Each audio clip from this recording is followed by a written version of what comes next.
ರಾಜ್ಯದಲ್ಲಿ ಉಪಚುನಾವಣಾ ಕಣ ರಂಗೇರಿದ್ದು ಕಾಂಗ್ರೆಸ್ ಬಿಜೆಪಿ ನಾಮಪತ್ರ ಸಲ್ಲಿಕೆ ಮಾಡಿ ಮತಬೇಟೆಗಿಳಿದಿದ್ದಾರೆ. ಇನ್ನು ದಾವಣಗೆರೆ ದಕ್ಷಿಣ ಕ್ಷೇತ್ರದಲ್ಲಿ ಕಾಂಗ್ರೆಸ್ಗೆ ಶಾಕ್ ಎದುರಾಗಿದೆ. ಟಿಕೆಟ್ ವಿಚಾರಕ್ಕೆ ಸಿಡಿದೆದ್ದಿರೋ ಶಾಮನೂರು ಶಿಷ್ಯನೇ ಬಂಡಾಯದ ಕಹಳೆ ಊದಿದ್ದಾನೆ. ಇದು ಕಾಂಗ್ರೆಸ್ಗೆ ನುಂಗಲಾರದ ಬಿಸಿ ತುಪ್ಪವಾಗಿದೆ. ರಾಜ್ಯದಲ್ಲಿ ರಂಗೇರಿದ ಉಪಚುನಾವಣಾ ಕಣ. ಕಾಂಗ್ರೆಸ್ಗೆ ಶುರುವಾಯಿತು ಬಂಡಾಯದ ಟೆನ್ಷನ್.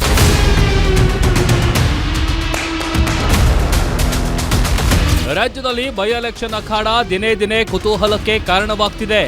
ಅದರಲ್ಲೂ ಕಾಂಗ್ರೆಸ್ ಕೋಟೆ ದಾವಣಗೆರೆ ದಕ್ಷಿಣದತ್ತ ಇಡೀ ಕರ್ನಾಟಕ ನೋಡುವಂತಾಗಿದೆ.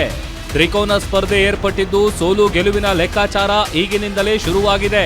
ಇವತ್ತು ಕಾಂಗ್ರೆಸ್ನ ಸಮರ್ಥ ಶಾಮನೂರು ಅದ್ಧೂರಿ ಮೆರವಣಿಗೆ ಮೂಲಕ ನಾಮಪತ್ರ ಸಲ್ಲಿಸಿದ್ದಾರೆ. ಸಿಎಂ ಸಿದ್ದರಾಮಯ್ಯ, ಡಿಸಿಎಂ ಡಿಕೆ ಶಿವಕುಮಾರ್ ಅಖಾಡಕ್ಕಿಳಿದು ಶಾಮನೂರು ಮೊಮ್ಮಗನ ಗೆಲುವಿಗೆ ಸಾಥ್ ನೀಡಿದ್ದಾರೆ. ನಾಮಪತ್ರ ಸಲ್ಲಿಕೆ ಬಳಿಕ ಸಿಎಂ ಸಿದ್ದರಾಮಯ್ಯ ಮಾತನಾಡಿ, ನಾವು ಆ ಜಾತಿ ಈ ಜಾತಿ ಅಂತ ನೋಡಿಲ್ಲ, ಎಲ್ಲರನ್ನೂ ಒಳಗೊಂಡಿರುವ ಪಕ್ಷ ಎಂದ್ರೆ ಕಾಂಗ್ರೆಸ್ ಪಕ್ಷ. ಬೈ ಎಲೆಕ್ಷನ್ ದಿಕ್ಸೂಚಿ ಎಂದು ಬಿಜೆಪಿ ನಾಯಕರು ಹೇಳಿದ್ದಾರೆ. ಬಸವರಾಜ ಬೊಮ್ಮಾಯಿ ಮಗ ಕುಮಾರಸ್ವಾಮಿ ಸೋತಾಗ ಆಗ ದಿಕ್ಸೂಚಿ ಆಗಲಿಲ್ಲವೇ, ಅಷ್ಟಕ್ಕೂ ಬಿಜೆಪಿ ಗೆಲ್ಲೋದೇ ಇಲ್ಲ ಅಂತ ಸಿಎಂ ಗುಡುಗಿದ್ದಾರೆ. ಇನ್ನು ಡಿಸಿಎಂ ಡಿಕೆ ಶಿವಕುಮಾರ್ ಮಾತನಾಡಿ, ಅಲ್ಪಸಂಖ್ಯಾತರಿಗೆ ಟಿಕೆಟ್ ನೀಡುವ ಕುರಿತು ಚರ್ಚೆ ಆಗಿದೆ. ಆದರೆ ಇರುವುದು ಒಂದೇ ಟಿಕೆಟ್. ಮುಸ್ಲಿಂ ಬಾಂಧವರ ಪರ ಕಾಂಗ್ರೆಸ್ ನಿಂತಿದೆ. ಮುಂದೆ ಬೇರೆ ಬೇರೆ ಅವಕಾಶ ನೀಡ್ತೇವೆ ಎಂದಿದ್ದಾರೆ. ಅವ್ರಿಗೂ ಸಮಾಧಾನ ಮಾಡ್ತೀವಿ. ನಾವು ಬಂಡಾಯ ಅಭ್ಯರ್ಥಿ ಪೈಲ್ವಾನ್ ಸಾದಿಕ್ ಅಂತಲ್ಲ, ಅವರು ಆಗ್ತಾರೆ, ಅವರು ನಮ್ಮ ಕಾರ್ಯಕರ್ತರೆ, ಅವ್ರನ್ನೂ ಕೂಡ ವಿಶ್ವಾಸ ತಗೊಳ್ತಾರೆ. ನನಗೆ ಭಾಳ ಸಂತೋಷ ಆಯಿತು. ನಿನ್ನೆ ರಾತ್ರಿ ಬಹುತೇಕ ಬಿಜೆಪಿಯ ಕಾರ್ಯಕರ್ತರು ಕೂಡ ನಮ್ಮ ಪಕ್ಷಕ್ಕೆ ಸೇರ್ಪಡೆ ರಾತ್ರಿ ಆಗಿದ್ದಾರೆ. ಇನ್ನು ಮುಂದಕ್ಕೆ ಭಾಳ ಜನ ನಮ್ಮ ಹತ್ರ ಮಾತಾಡ್ತಾ ಇದ್ದಾರೆ.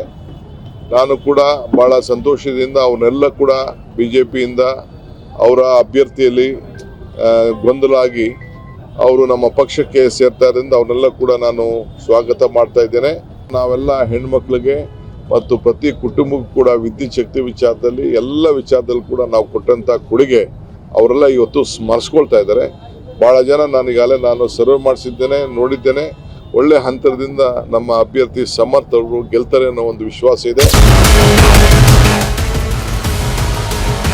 ಇನ್ನು ಕಾಂಗ್ರೆಸ್ ಬಂಡಾಯ ಅಭ್ಯರ್ಥಿಯಾಗಿ ಸಾದಿಕ್ ಪೈಲ್ವಾನ್ ನಾಮಪತ್ರ ಸಲ್ಲಿಕೆ ಮಾಡಿದ್ದು ಕಾಂಗ್ರೆಸ್ಗೆ ಟೆನ್ಷನ್ ತರಿಸಿದೆ. ಜಮೀರ್ ಅಲ್ಲ, ಸಿಎಂ ಹೇಳಿದ್ರು ನಾಮಪತ್ರ ವಾಪಸ್ ಪಡೆಯೋದಿಲ್ಲ. ನಾನು ರಣರಂಗದಲ್ಲಿ ಯಾವುದೇ ಕಾರಣಕ್ಕೂ ಹಿಂದೆ ಸರಿಯಲ್ಲ. ಅಲ್ಪಸಂಖ್ಯಾತರು ಬೆಂಬಲ ನೀಡ್ತಾರೆ, ಏನೇ ಆಗ್ಲಿ ನಾಮಪತ್ರ ವಾಪಸ್ ತಗೊಳ್ಳೋ ಮಾತೇ ಇಲ್ಲ ಎಂದು ಸವಾಲ್ ಹಾಕಿದ್ದಾರೆ. ಒಟ್ಟಾರೆ ದಾವಣಗೆರೆ ದಕ್ಷಿಣ ಬೈ ಎಲೆಕ್ಷನ್ ಇಂದಿನಿಂದ ಭಾರೀ ರಂಗು ಪಡೆದಿದೆ.